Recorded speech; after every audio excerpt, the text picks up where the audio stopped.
Ẹ káàbọ̀ sórí Tiwantiwahoodtv níbi tí a ti mú eré wá fún yín lọ́lọ́kọ̀ ọ̀jọ̀kan.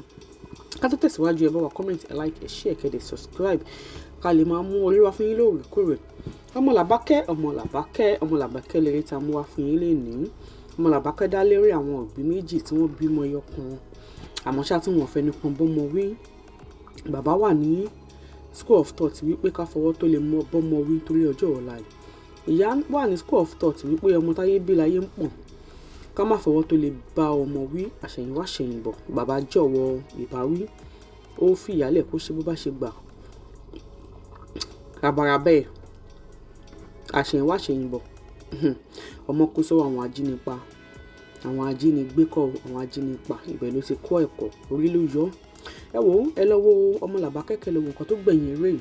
Ẹni tí ẹ bá ti subscribe, ẹ jọ̀ọ́ ẹ bá wa subscribe, ẹ comment, ẹ like, ẹ share kẹ́ lè máa gba notification nígbàkigbà tá bá ti ń post àwọn eré tuntun lọ́lọ́kọ̀ ọ̀jọ̀kan. Nílé jù báyìí lọ, ẹ ṣeun, ó dìgbà.